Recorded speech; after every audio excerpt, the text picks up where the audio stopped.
কারণ ওমরের গায়রত, আত্মমর্যাদা বোধ, প্রেস্টিজ আমি জানি, ঢুকলে যদি ওমর মাইন্ড করে এজন্য ঢুকি নেই।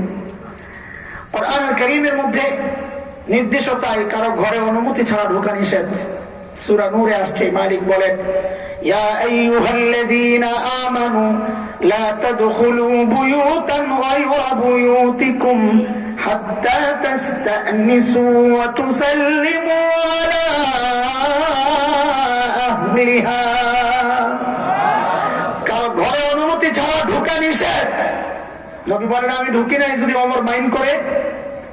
আর এই কথা শুই নাই সাইয়েদনা ওমর বাচ্চাদের মতো হাউমাউ করে কান্না শুরু করছেন, আবিকা গিরতু ইয়া রাসূলুল্লাহ, আপনার সাথে আমার আত্মমর্যাদা বোধ, আহারে কেন আপনি একটু ঢুকলেন না, আহারে কেন একটু ঢুকলেন না, এত বড় মানুষ ওমর, অথচ আখিরাতের ভয় আর ফিকিরে কি কেমন অস্থির থাকতেন। নামাজ পড়াইতেছেন, তিলাওয়াত করতেছিলেন নামাজে, ওয়াকিফুহুম ইন্নাহুম মাসউলুন। হাসরের মাঠের একটা চিত্র এই আয়াতে ফুটে উঠছে। হাসরের মাঠে আল্লাহ ফেরেশতাদেরকে হুকুম করবেন কোন কোন মানুষকে দেখায়া, ওয়াকিফুহুম, এদেরকে থামাও, ধরো, আটকাও। কেন? ইন্নাহুম মাসউলুন, এদেরকে জিজ্ঞাসাবাদ করতে হবে। হযরত ওমর এত বড় মানুষ, ওমর এই আয়াত নামাজে পড়তেছেন আর কান্না করতেছেন, পড়তেছেন আর কাঁদতেছেন। রিওয়ায়েতে আসছে পেছনের কাতারের মুসল্লিরা পর্যন্ত ওমরের কান্নার আওয়াজ এত উঁচু হয়ে গেছে যে পেছনের কাতারের মুসল্লিরা পর্যন্ত ওমরের কান্নার আওয়াজ পাইতেছেন। নামাজের পর একজন ধরলেন, হুজুর, হযরত, এই আয়াত তো আপনার সম্পর্কে না, এই আয়াত তো জাহান্নামীদের সম্পর্কে, আপনি তো জান্নাতি, নবী জান্নাতের সুসংবাদ দিয়েছেন আপনাকে, আপনি তো জান্নাতি, আপনি কেন কান্না করলেন? হযরত ওমর জবাব দেন, আমার ভয় লাগে যদি না হাসরের মাঠে আল্লাহ ডাক দিলেন এই ওমর রে ধর, একে জিজ্ঞাসাবাদ করতে হবে, আমি কি জবাব দিব, কেমনে দাঁড়াবো আল্লাহর সামনে। অথচ ওমর জান্নাতি।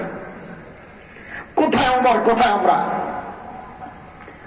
ওমরের কি চিন্তা, আমাদের কি অবস্থা? আরে ভাই, ভাইবেন না যে আমি নিজের বাদ দিয়ে কথা বলতেছি যে আপনার কি অবস্থা। আমি বলেছি আমি 1 নম্বর আসামি, এনে যা আছে সবার মধ্যে 1 নম্বর আসামি আমি নিজের টার্গেট করে এই কথা বলি। একটু কি কোনোদিন এই ভাবনা এসেছিল যে আহারে যদি হাসরের মাঠে আল্লাহ ডাক দিয়া বসলেন, যদি ডাক দিয়া বসলেন যে হাসান জামিলরা আটকা, দুনিয়ায় লম্বা জামা গায়ে দিছে, লম্বা গাড়ি রাখছে, সুন্দর টুপি পরছে, ওয়াজ করছে, মানুষ মনে করছে ভালো মানুষ, ভিতরের খবরটা আমি জানি, আরে ধর, আটকা, আরে জিজ্ঞাসাবাদ করতে হবে। ইমাম সমিতির সভাপতির আটকা, সেক্রেটারি আটকা, ওই মুফতির আটকা, হাজিরা আটকা, হাফেজরা আটকা। হায়, যদি আটকায় দিল তো জবাব নাই রে ভাই, যদি আটকায় দিল জবাব নাই, মনে রেখো, কোন জবাব নাই, যত বড় মানুষ হোক, আটকায় দিলে আর জবাব নাই। আল্লাহর হাবিবের কাছে সবচেয়ে প্রিয় মানুষ ছিলেন কে? নবীকে জিজ্ঞেস করা হয়েছে আপনার কাছে সবচেয়ে প্রিয় কে? তো নবী বলেছেন আয়েশা, আমার সবচেয়ে প্রিয় মানুষ আয়েশা। তো প্রশ্নকারী আবার জিজ্ঞেস করেন, ইয়া রাসূলুল্লাহ, আয়েশা আম্মা জান তো মেয়েদের মধ্যে, বুঝলাম, মিনার রিজাল, ছেলেদের মধ্যে সবচেয়ে প্রিয় কে? তো নবী বলেন আবুহা, তার বাবা আবু বকর আমার সবচেয়ে প্রিয়। নবীর এই সবচাইতে প্রিয় 2 জন মানুষের আখিরাতের চিন্তার অবস্থা কি ছিল? অন্যদেরটা বাদ দিলাম, রাখেন। সবচাইতে প্রিয় মানুষ 2 জন, জান্নাতি, জান্নাতের সুসংবাদ পাওয়া 2 জন। আম্মা জান আয়েশা নবীর সবচাইতে প্রিয় মানুষ, একা একা কাঁদতেন আর বলতেন, ইয়া লাইতানি কুনতু নাসিয়াম মানসিয়া, হায় আমি যদি নিঃশেষ হয়ে যেতাম, হায় আমি যদি নাই হয়ে যেতাম, অস্তিত্বহীন হয়ে যেতাম, তাইলে আল্লাহর সামনে আদালতে আমাকে আর দাঁড়াইতে হইতো না। এখন দাঁড়াইলে কি জবাব দিব, কি জবাব দিব, কি জবাব দিব, এই বলে আম্মা জান কাঁদতেন। আর বাবা আবু বকরের হিসাব তো আলাদা, ও আজীব, অন্য দুনিয়ার মানুষ, কারোর সাথে মিলে না, অথচ কত বড় মানুষ। নবী আলাইহিস সালাম বলেছেন জান্নাতের এক এক দরজা এক একজনকে ডাকবে, তুমি এদিক দিয়ে ঢুকো, রোজার দরজা রাইয়ান রাখবে, রোজাদার তুমি দিক দিয়ে আসো, নামাজের দরজা রাখবে, তুমি দিক দিয়ে আসো, যাকাতের দরজা রাখবে, তুমি দিক দিয়ে আসো। নবী বলেন জান্নাতের আপকা দরজায় আবু বকরকে ডাকবে, ও আবু বকর আপনি আমারই দিয়ে ঢুকেন। ও আবু বকর এত বড় মানুষ। তাবুকের যুদ্ধ, নবী আলাইহিস সালাম চাঁদা চেয়েছেন, এরে আমার সাহাবীরা কার কি আছে নিয়ে আসো সহযোগিতা চাঁদা। হযরত ওমর আজকে মনে মনে খুশি, কেন? সারা জীবনের চেষ্টা ছিল আবু বকরকে হারায়া দেওয়া, পারে না, খালি ফিরে যায়। সবসময় আবু বকর জিতে যান। আজকে নবী চাঁদা চেয়েছেন আবু বকর, ওমর খুশি আজকে, কেন? আজকে আবু বকরকে হারানোর সুযোগ পাওয়া গেছে, চাঁদার ব্যাপার। কেন? আবু বকর তো নাই কিছু, দিবে কি? ওমরের যে অনেক কিছু আছে, ব্যাপারটা এমন না, কিন্তু আবু বকরের চেয়ে বেশি, এই জন্য ওমর খুশি। দৌড়ায় বাড়িতে গেছে, ঘরে সামান যা ছিল সব নামায়া 2 ভাগ করেছে। 1 ভাগ ঘরে রেখে আর 1 ভাগ গাট্টি করে নবীর দরবারে নিয়ে আসছেন। ইয়া রাসূলুল্লাহ, আমার চাঁদা। নবী জিজ্ঞেস করেন, ওমর কি নিয়ে আসছেন? বলেন কি জিজ্ঞেস করছেন? সবাই বলেন ওমর কি নিয়ে আসছেন? এটা মনে রেখেন, এই প্রশ্নটা হলো মূল পয়েন্ট। সাইয়েদনা ওমর জবাব দেন, ইয়া রাসূলুল্লাহ, ঘরে যা ছিল 2 ভাগ করে অর্ধেক রেখে আসছি, অর্ধেক নিয়ে আসছি। এইবার আবু বকরের পালা। নবী অপেক্ষা করেন, ওমর অপেক্ষা করেন। নবী অপেক্ষা করেন এক কারণে, যাহারে আমার আবু বকর না জানি কি নিয়ে আসে। আর ওমর অপেক্ষা করতেছেন একটা ভাব নিয়ে, যে আজকে একটা জিতার স্লোগান হবে, জিতিল রে জিতিল, ওমর জিতিল, এমন একটা ভাব নিয়ে বসে রয়েছে। সাইয়েদনা আবু বকর আসতেছেন, হাতের মধ্যে ছোট্ট একটা পোটলা। আহারে, বর্ণনার 8 পিস মিলাইলে বোঝা যায় ওই পোটলার ভেতরে গায়ের জামা কাপড় গুলা কিছু নাই। তো বলে তাইলে কি পড়ে আছে? উলঙ্গ হয়ে আসছে নাকি? না, আমি আপনাদের সাথে খেয়ানত করবো না।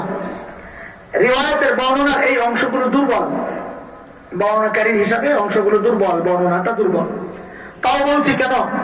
যে মুহাদ্দিসরা এটা নির্ণয় করেছেন দুর্বলতা, ওই মুহাদ্দিসরাই বলেছেন কারো মর্যাদা বলার ক্ষেত্রে দুর্বল বর্ণনাও ব্যবহার করা যায়। সেই জন্য ঘরে একটা চট ছিল, চট।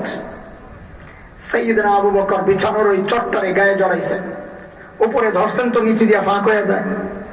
তো কি করছেন? খেজুর গাছের কাঁটা দিয়া সাইয়েদনা আবু বকর বুতাম বানাইছেন।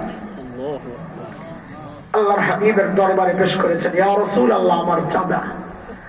নবী জিজ্ঞেস করেন, আবু বকর মা আবকাইতা লি আহলিক, ঘরে কি রেখে আসছেন? ওমরকে কি জিজ্ঞেস করছিলেন? বলেন না, ওমর কি নিয়ে আসছেন? আবু বকরের বেলায় নবী প্রশ্ন ঘুরাইয়া জিজ্ঞেস করতেছেন, আবু বকর ঘরে কি রেখে আসছেন? ওমর তো প্রশ্ন শুনে মন খারাপ হয়ে গেছে, আজকে আমার জিতার কোনো সম্ভাবনা নেই। কেন? কারণ সেই প্রশ্ন যদি হতো যে আবু বকর কি নিয়ে আসছেন, তাইলে আমি জিতে যেতাম। আবু বকর বলতেন, ইয়া রাসূলুল্লাহ, এই যে আমার পোটলা, ওমরকে বল জিতছি, আমার পোটলা বড়। কিন্তু নবী যখন জিজ্ঞেস করলেন আবু বকর ঘরে কি রেখে আসছেন, ওমরের মন ভেঙে গেছে। কেন? বলে আমি তো ঘরে অর্ধেক রেখে আসছি, আবু বকর কিছু রেখে আসছে বলে মনে হয় না।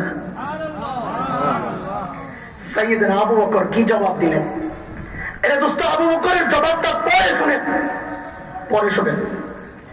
আগে আবু বকরের ছোট্ট মেয়ে হযরতে আসমা রাদিয়াল্লাহু তাআলা আনহার জবাবটা শুনেন। আরে কি মানুষ এরা, কি পরিবার আল্লাহ বানাইছেন, এক একজনের চেয়ে এক একজন। নবী আর আবু বকর যখন হিজরত করে মদিনার পথে,